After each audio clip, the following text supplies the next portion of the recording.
Everybody say hello.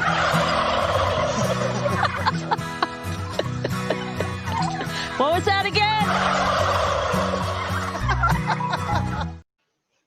Welcome to our first turkey chat. We're so excited to talk turkey with you today.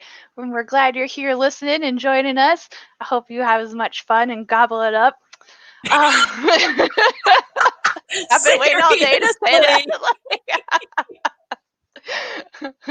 I'm Brittany Sweeney, and I'm the Communications Manager with the Livestock Conservancy. And here with me today is Jeanette Behringer, our Senior Programs Manager.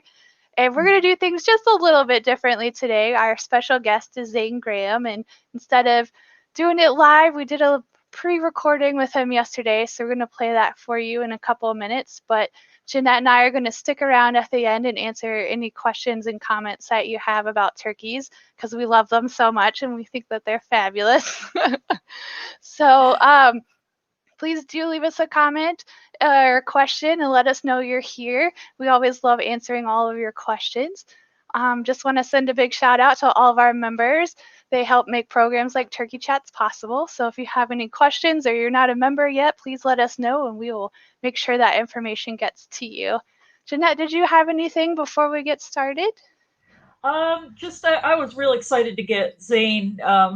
What really makes me is so pleased to seeing the next generation starting to pick up the torch and run with it. And Zane definitely has the passion for turkeys. And turkeys aren't easy. They're big birds. They cost a lot of money. They cost money to raise. And he has dedicated his entire hatchery to turkeys. So big kudos to him. And we were lucky to catch him, especially this time of year, because you can imagine anybody involved with turkeys is pretty darn busy in November. So, I think it was a great fun talking to him, and hopefully everybody can learn something from it.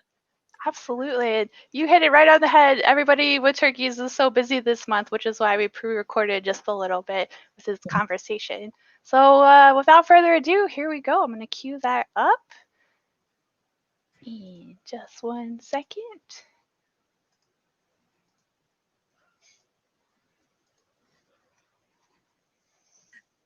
Hello, everyone, and welcome to Turkey Month. My name is Jeanette Behringer, and I'm the Senior Program Manager at Livestock Conservancy.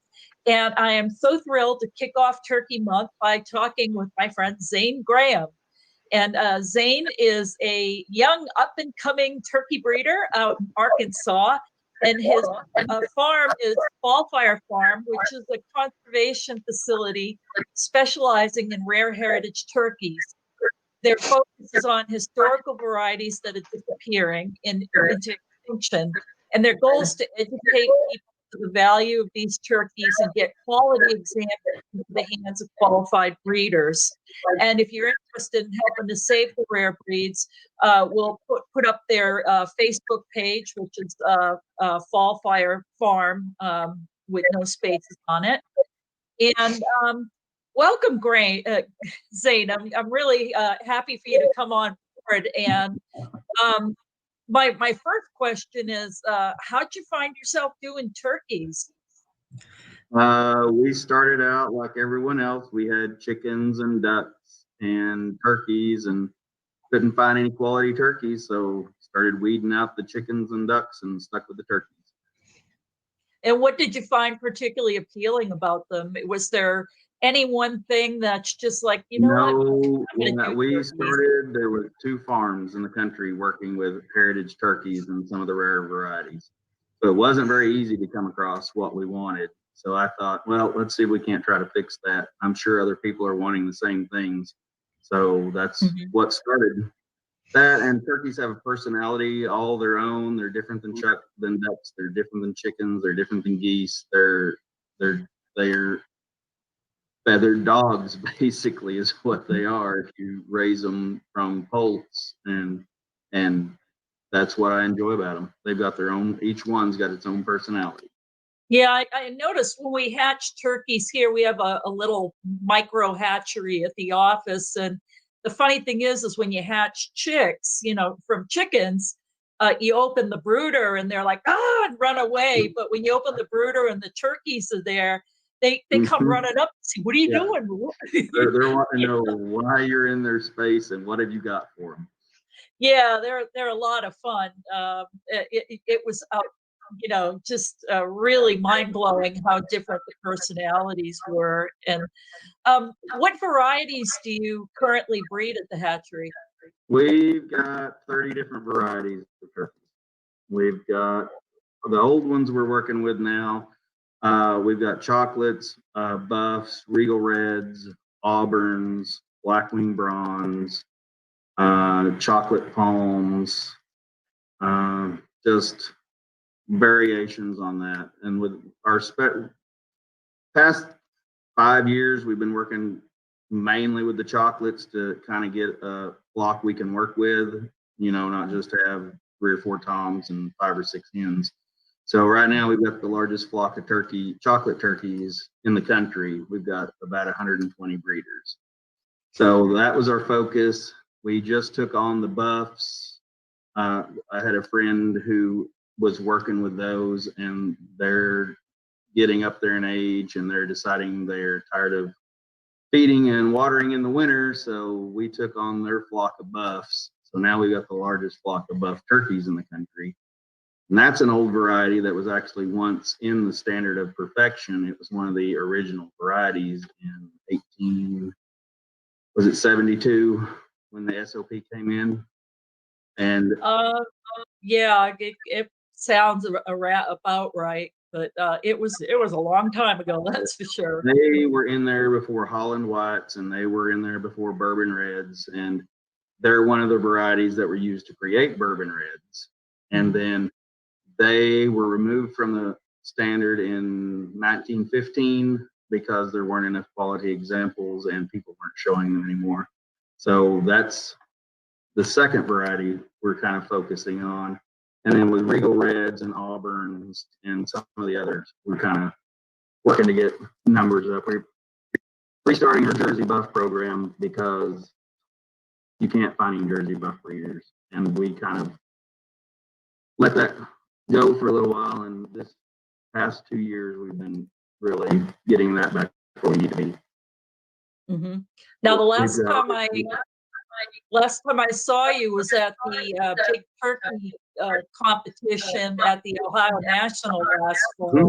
What was it like to see so many chocolate turkeys of quality in one place? That was a dream. Actually, we had a lot of people come there just for the chocolate turkeys. That was the first qualifying meet to get those into the APA standard of perfection. We've got another meet coming up this Saturday, and I've got 20 something birds entered in that one. And we're also using that to kick off the buffs getting back in. I've got 26 buff turkeys going to that. So, wow. Yeah, the chocolates was unbelievable. And then the judge saying that he was impressed with the quality of the chocolate turkeys there was, that felt good because it told me we're doing a good thing and we're going in the right direction with them.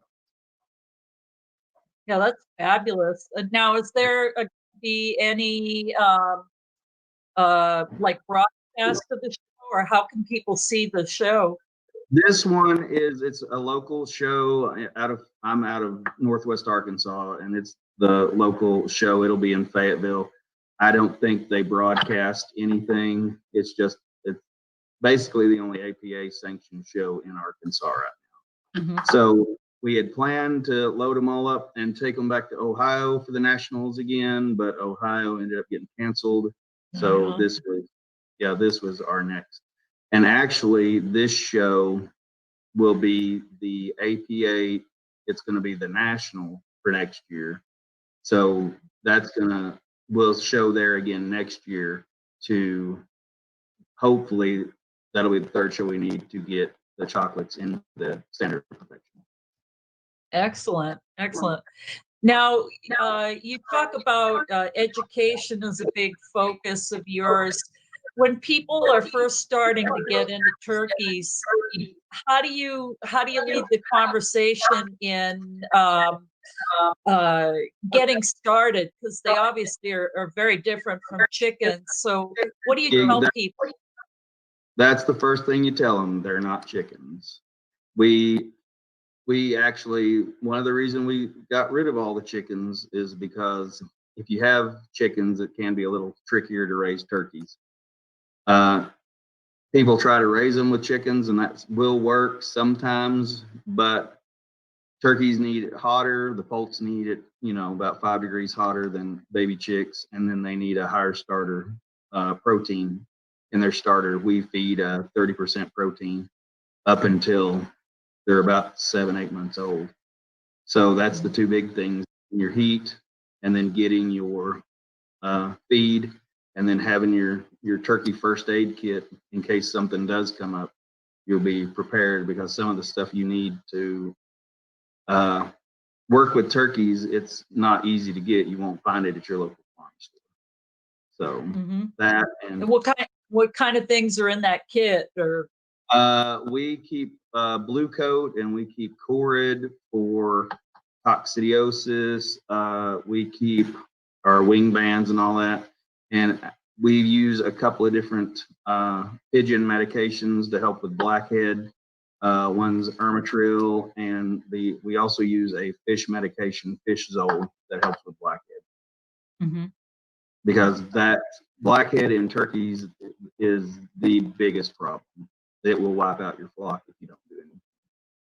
Yeah, and my understanding, it's called blackhead because their head really does get discolored and dark. No, and you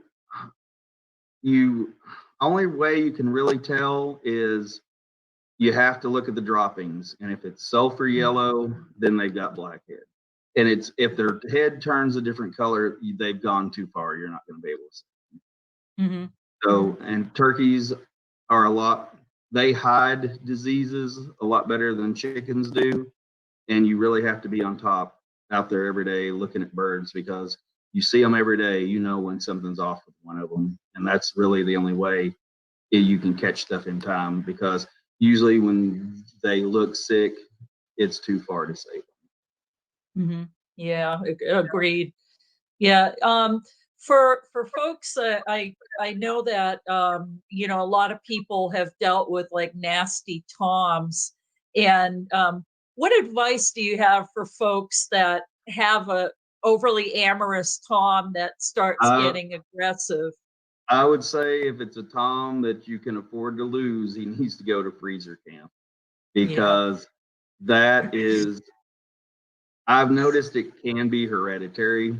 I've got a Jersey buff tom, only nasty tom on the place. Only reason he's there is because he's a Jersey buff tom. If he was any other variety, he wouldn't be around. But his dad was the same way, and that those were the only two birds we've ever had problems with. But yeah, I've been in the situation where I have a stunning rooster, and I had one that was probably the best I've ever produced, and we had to eat him. When he started jumping at my head, it's, as a good friend of mine said, you get only what you tolerate. Yep. And turkeys are big enough they can hurt you. It hurts, yeah. You can they'll scratch, they can clock you with the wing, and you will see stars. Yeah. So that's something, we haven't had that many problems, but we just don't tolerate it. Like I said, if it's something you can't afford to lose, you're just going to have to deal with it. But if it's something you can, I would say go with a different tom. Now, one thing that we get a lot of calls in the office for is people will call us up in like March or April, and they say, we can't get turkeys, they're all sold out. When do you tell people to start planning for your poults? Now is the time. The earlier you get started, the better off you're going to be. We start selling next year on October 1st.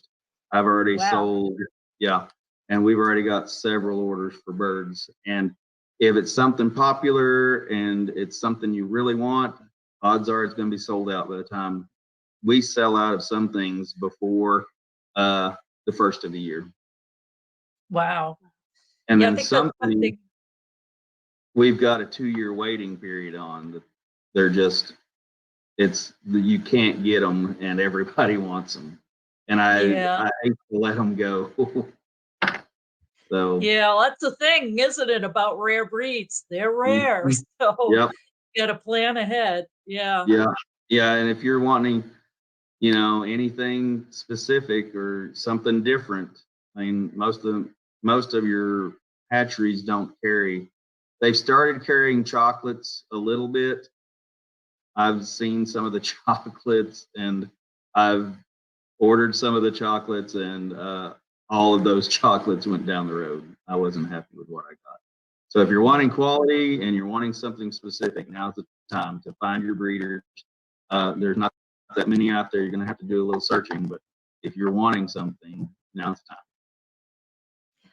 What do you tell people as far as infrastructure? What do you suggest folks have in place before they get their turkeys, and what kind of pen is best to raise them in? Turkeys, the immune system of the poults is kind of sketchy up until about 6-8 weeks. We've got brooders in the shop where we can keep the birds off the ground for 6 to 8 weeks. And then we've got specific grow out pens for those. The adults we keep in, it's a 3-sided house. There's the south side's open, and we can get away with using the cattle panels, the wire panels around it to keep, they're a lot sturdier than the chicken wire. And if we clip one wing, the birds will stay in. It's pretty simple. If you can keep a turkey dry in the winter, that's the best. But if they get cold and wet, you're going to have a problem with turkeys. Mm-hmm. But usually we don't have any supplemental heat. It's just, like I said, it's open to the south so they can get the sun, and it's covered in 3 sides so to avoid any drafts. And it's pretty simple. And it gets pretty cold in Arkansas. It does at times. So up north, you might not do the 3 sides. You might have to put, 4 sides somewhere where you can put them up at night. Second thing with that is putting them up at night keeps you from having problems with owls and raccoons and possums, because those things owls are bad with turkeys. Mm-hmm. Possums are with the younger birds, and coons are bad with the bigger birds. And we have bobcats too that we have to worry about. So those are everything's looking to get a piece of your Thanksgiving dinner. Yeah. Now, if somebody's looking to get turkeys, can they expect the hens to incubate their own eggs and have babies? We get that question a lot. It depends on the hen. A lot of people say, well, this variety is the best for this and this variety. I've not seen that. It just basically depends on your hens. I've got hens trying to set now, and they haven't laid for 2 months. So it's usually the hens you need eggs out of are the ones that want to set. So it's up to the bird, because I've heard, oh, Holland Whites are great. They're great for setting and raising birds. I've never had a Holland White set on an egg. But it's bird dependent, and we don't use the birds to hatch the eggs. We've got incubators, so that doesn't worry us a whole lot. But if you're wanting something, it's going to depend on your hen. I don't know any way to get her talked into that. Yeah. Now, a lot of turkeys are kind of seasonal. They don't lay all year round. When is your typical breeding season, or the busy time of year? That it depends on how bad our winter is. If we have a mild winter and it starts warming up in the spring pretty quick, they'll start about first part to middle of March. If we have a hard winter, it's usually April or later when they get started. So it's kind of with the late eggs, if you're raising for the holidays, you really got to get those poults on the ground. Yeah, and that's by a what? lot of time with those late eggs, you're not going to get your birds, big enough. You might make the Christmas market, but odds are you're not going to make the Thanksgiving market. That's typically about 28 weeks for them to mature. Yeah, we kind of have a way around that. Turkeys, you can put lights on them and kind of trick them into thinking it's earlier than the year than it is. 2 years ago, when we were getting all those chocolates ready for Ohio, we put them all under lights, and they started laying in January, and we had poults in February. Mm-hmm. Okay. So you can, if you're wanting to have birds for Thanksgiving, that's the way to do it. Yeah. Okay. Because depending on the weather and depending on the birds, there's never a specific time of year I can tell you we're going to have eggs. Yeah. And are there any particular tricks to getting your birds nice and plump for the table? Like, like with my chickens, I feed them some extra goodies those last 4 weeks.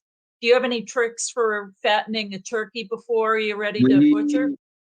We put them out. Ours are free range, so they go out and range, and it's whatever they can get in addition to what we feed. And we feed a mixture of egg pellet and scratch, and we also feed a 12%, which it's a sweet feed, a cattle feed that's got a lot of stuff in it that they like. So that kind of gets them where they need to be. Mm-hmm. But we also keep them on that 30% protein. We keep it out there as long as they want to eat it. So that helps, beef up. But and I mean, it's more expensive, but if you're wanting the size birds that you have to have, it really helps with that. Yeah, it really is all about nutrition. Now, for folks that maybe just want to have turkeys around for fun or as pets, how long are they going to expect that they're going to be around? Are they very long lived in your experience? We have a couple of toms at the house now that are about 10 years old. So oh, wow. They can live a while. Only thing, I get a lot of questions about, can I just buy turkeys and turn them loose? Or if I keep them here, are they going to stay? And there's yes and no to that. If you keep toms, a tom will stay at home. A hen's going to wander off. So if you have toms and hens together, the hens are going to wander and those toms are going to follow. So we've got toms that free range around the house. I don't have to worry about them going anywhere because all my hens are put up and the hens can't go anywhere. But if you're wanting to keep turkeys around your house, you have to keep your hens put up. Mm-hmm. Do the hens get attracted or stolen away by wild turkeys? We don't have problems with, well, it wouldn't be a problem, but we don't really have the toms in our area. Not this past year, but in past years, we've had wild hens come to our flock and stay a couple of days and then take off. So we don't have any of that. I've heard of, like the hens running off with the wild toms. I've had a couple of people telling me that, well, yeah, we had them, and then the wild toms came, and then they disappeared. Mm-hmm. So, but yeah, if you keep your hens put up, your toms will stay home, but the hens are the wanderers. Oh, okay. Well, do you have any other last things to tell folks if they are interested in turkeys? I will say we really need more breeders out there like yourself, and maybe not with so many varieties, but I usually tell people, unless you're in the business, find a variety you like and do well with that. What pieces of advice would you give people that might get them excited about picking a breed or a variety and going with it? Turkeys are basically all the same bird, but they're different colors. So pick what you like. And then, there's a ton of different colors out there. I would look, if I were starting out, I would look for something that breeds true. I've got a bunch of birds. They're great looking, but when you breed them together, you get 4 or 5 different colors. So if you want to make it easier on yourself, find something that breeds true. I'd also look for something that, maybe people don't have. I mean, Regal Reds, there's not a lot of Regal Reds left. Oregon Grays, there's not a lot of Oregon Grays. Oregon Browns, there's even less Oregon Browns than there are Grays. Chocolates, Auburns, I mean, all these breeds are hundreds of years old, and, you never see them, you never hear about them. I would find somebody who has them. Find somebody who has a bunch and go look and see what you like. But I'd go with quality over quantity. And if you're wanting something you're wanting something to show that's in the standard of perfection, go to the shows and see what those birds look like. Talk to the people at the shows. Talk to the people in the Livestock Conservancy directory that gets out every year. They've got a turkey section, and if you're in the Conservancy directory, you're probably already kind of geared towards, I'm working with this and I want to save this. So find what you like. And if somebody's wanting to get breeding stock, getting poults versus older birds, some people get a little sticker shock when they, see how much a good quality adult bird's going to cost them.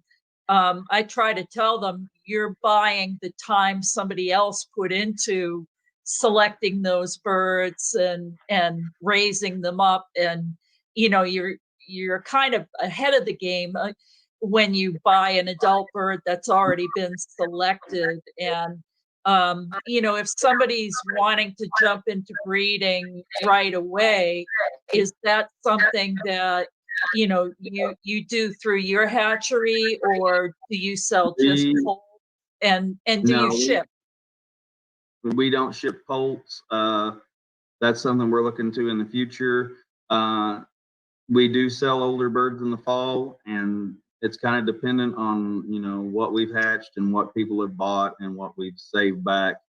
I would say adult birds, like you said, it's the sticker shock, but you're also paying for a bird that, you're not having to raise from a poult, which is tricky for people who have never done it before. I would start with adult birds because you don't know what you're doing, and you buy 15 poults and you lose, 13 of them, and your 2 birds left over are coms. You're not going to be much more out of pocket than buying a pair, and you're going to be better off in the long run. Yeah, absolutely. And I also like to tell folks that, being rare, you may have to travel a good distance to get the animal. And and we went to New Hampshire. I'm in Arkansas. I've been to New Hampshire 3 times last year. We went to Ohio, and we went to Tucson, Arizona, and it was all turkey trips. So it goes both ways. There's a guy looking to start breeding quality chocolates in Wisconsin, and he's coming this weekend to pick up a tom. So people will travel, and it's I like the travel part. I like seeing the other parts of the country and all that, and that's kind of a bonus for me. I know some people don't care for it. Yeah. Well, you got to be passionate about what you're doing, and it certainly sounds like you are that with turkeys. And thank you so much for coming on. And again, we'll post your Facebook information, and hopefully people will have learned a little bit today. And as I said, we need more turkey breeders. We need that next generation. And most of the turkeys I end up buying are from people who have done it for 50 years and they just can't do it anymore. So we kind of collect those at our farm. And like you said, it needs to be the younger people. And turkeys are kind of scary if you're not used to them, but they are what you make of them. You can have the big lap dogs, but you got to work with them from the young age. Yeah, I think they're simply a blast. And for folks wanting to learn more about raising turkeys up, we do have a free for download turkey manual on the Livestock Conservancy site, and other informational resources on our turkey pages. And thank you so much, Zane. It's been a real pleasure talking with you. And I sure hope we get more folks like you getting excited about turkeys, because we need them. Yeah, we do. There's not many of them out there, and they need to be saved just like everything else. Yeah. Well, thanks so much. And You're welcome. have a great Thanksgiving. You too. Thank you.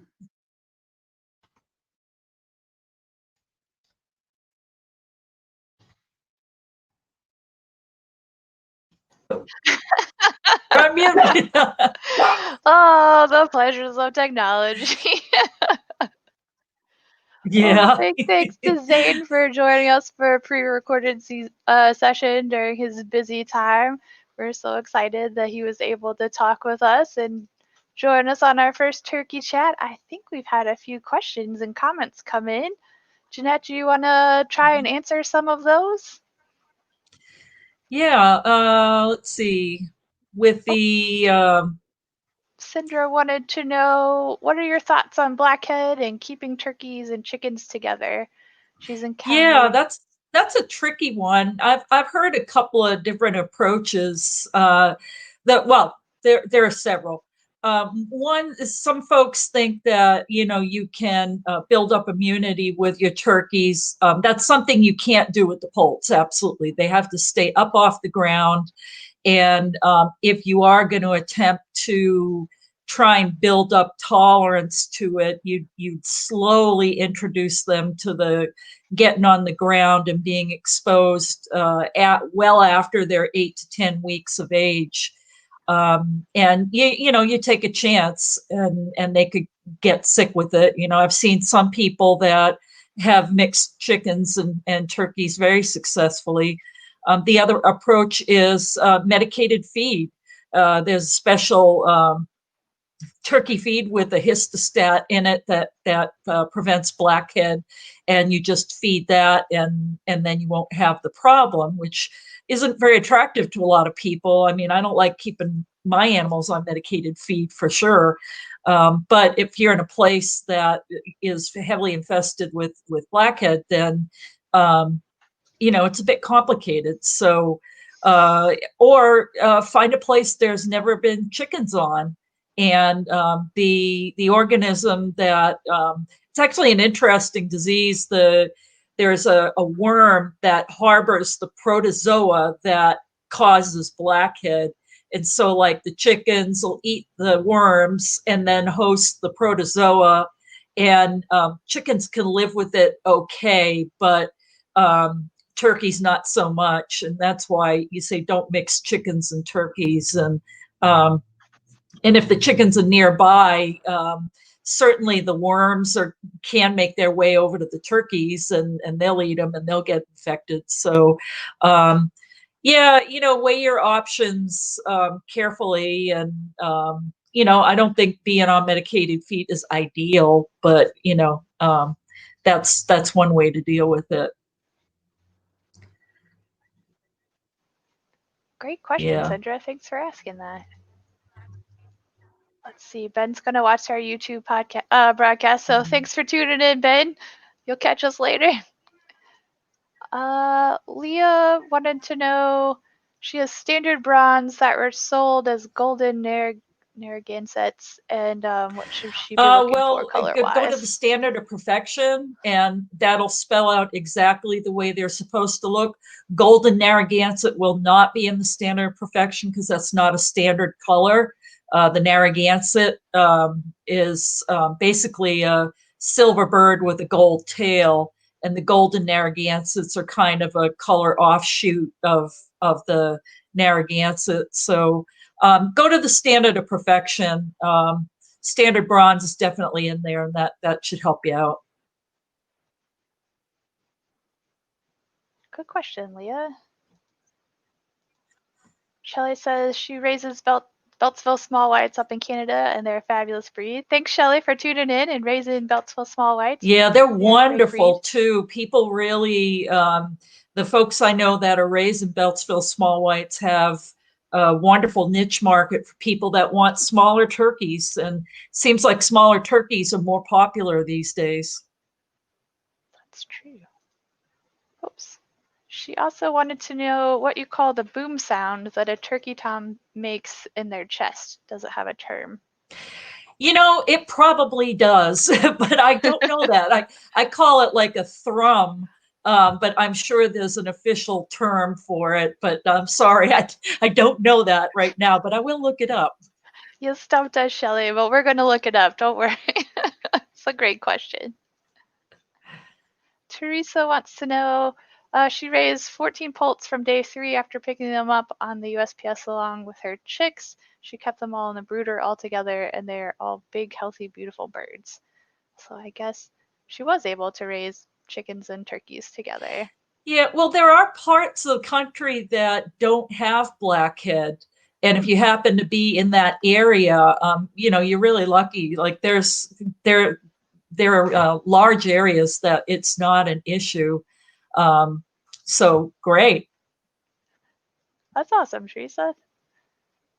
Let's see. Regina says Lily7 wants to know if chickens can get blackhead just like turkeys.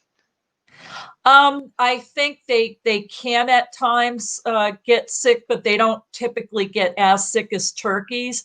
I've never really heard of chickens like getting it like turkeys do. I know they can harbor it and live just fine with it. I bet you there are probably some chickens that can get sick from it, but typically they can handle it just fine. Great question, Lily. Thanks for tuning in today. I always forget which side you can see my hand on. Alvin wants to know what's the difference between the midget whites and the Beltsville smalls? There are a few things. The big thing is when you look at a midget white, it looks more like a broad-breasted turkey in miniature. That, you know, they seem to be broader and just look like a shrunk down commercial bird almost. And the Beltsville seem to be a little more svelte.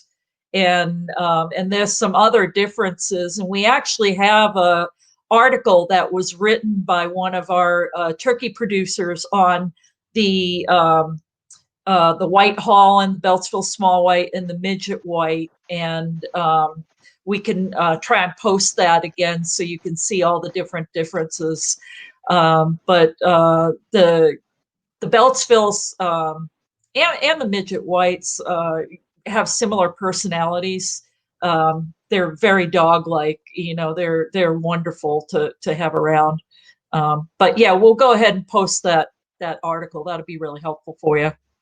Great question, Alvin. Thanks for asking. Well, I think that's all the comments that have come in today. Thanks for joining us for our very first turkey chat, and we'll be back again next week with some more interesting turkey facts and some awesome people to talk about them. We hope you'll gobble it up again. I'm going to use it so many times today. Oh, I know, you can't help it. Hope everyone has a wonderful afternoon, and we'll see you next week. Have a good one, everyone. Bye.